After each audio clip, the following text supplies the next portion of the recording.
आप सबको praise the Lord, जय मसीह की। परमेश्वर का धन्यवाद करते हैं आज के सुंदर समय के लिए कि जो प्रभु ने ये अवसर दिया कि हम सब एक साथ इस वचन को हम सुन पा रहे हैं।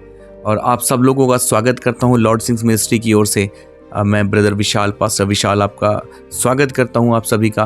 और एक लंबे समय बाद वापस एक बार फिर खुदा की खिदमत में आपके सम्मुख आया हूँ। मैं परमेश्वर का धन्यवादित हूँ कि प्रभु ने हम सबको इन दिनों में तैयार किया है। आज बहुत से भाई बहन तैयार हो रहे हैं, क्योंकि मेरे भाइयों बहनों हम चारों तरफ देख रहे हैं कि सताव है, बहुत सी बातें हैं। पर परमेश्वर का वचन जैसा मत्ती 24 में लिखा है कि जब तुम इन बातों को होता देखो तो समझना कि मेरा आना निकट है। मेरे भाइयों बहनों मैं बताना चाहता हूँ कि जैसा कि पहला कुरिन्थियों, मुझे जो आज का वचन मिला है पहला कुरिन्थियों, उसमें उसकी 12वीं उसके 13 अध्याय की 12वीं वर्ष में लिखा है कि अभी हमें दर्पण में धुंधला सा दिखाई देता है, परंतु उस समय आमने सामने देखेंगे। इस समय मेरा ज्ञान अधूरा है, परंतु उस समय ऐसी पूरी रीति से पहचानूंगा जैसा मैं पहचाना गया हूं। पौलुस इस बात को समझाना चाहते हैं कि हम सब अभी दर्पण में धुंधला देख पा रहे हैं। मैं कहना चाहता हूं कि ये एक आत्मिक संसार है। हम आंखों से प्रत्यक्ष चीजों को देख पाते हैं, भौतिक चीजों को देख पाते हैं, पर मेरे भाइयों बहनों मैं बताना चाहता हूं ये आत्मिक संसार भी है जिसमें हमें देखना बहुत जरूरी है।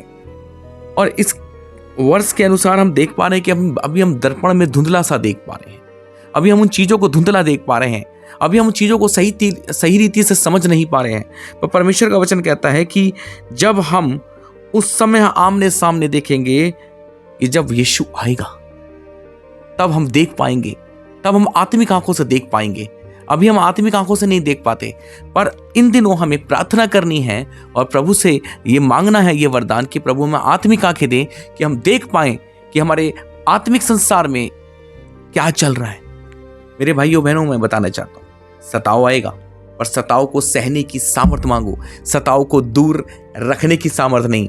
क्यों? क्योंकि जो सताव से गुजर कर जाएंगे, जो मेमने के लहू से शुद्ध होकर जाएंगे, वही उसके राज्य में प्रवेश करेंगे।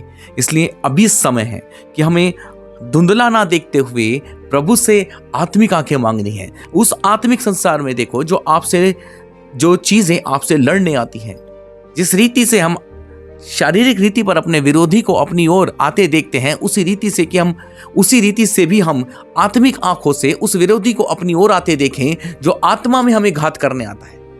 इसलिए समय बहुत निकट है। हमें आत्मिक रीति पे सोना नहीं है, वरन आत्मिक रीति पे जागृत होना है। हमें एक आत्मिक संसार में प्रवेश करते रहना है।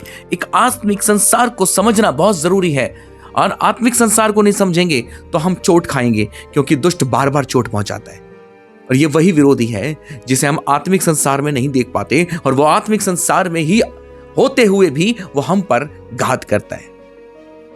प्रभु आपको सिखाना चाहता है इस वचन से कि इन दिनों समय मौज मस्ती का गया, दिन अच्छे नहीं है, वरन दिन बुरे हैं।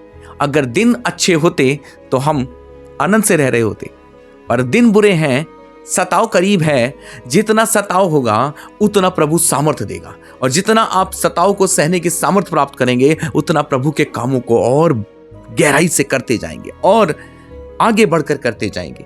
मेरे भाइयों बहनों, समय इसलिए मैं कह रहा हूं, समय बहुत निकट है कि हम करीब आए उसकी उपस्थिति में, ताकि उसकी उपस्थिति में बैठकर हम उन बातों को सीख पाएं जो प्रभु का आत्मा हमें सिखाना चाहता है। आज प्रभु का आत्मा सबको सिखाना चाहता है, पर बहुत कम लोग हैं जो उसकी उपस्थिति में बैठ रहे हैं, और बहुत सारे लोग हैं जो उसकी उपस्थिति से दूर भाग रहे हैं।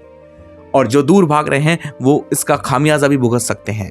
उनके साथ बहुत कुछ भी गलत भी हो सकता है, पर अगर वो ये चेतावनी भरा संदेश सुनेंगे तो मैं विश्वास करता हूं वो अब सुनकर इस पर विश्वास लाएंगे और अपने जीवनों में परिवर्तन देखने पाएंगे। प्रभु आप सबको चाहता है कि आप अद्भुत रीति से आगे बढ़ें। प्रभु चाहता है कि इन दिनों उपवास प्रार्थना और एक समर्पण यीशु के साथ होने पाए।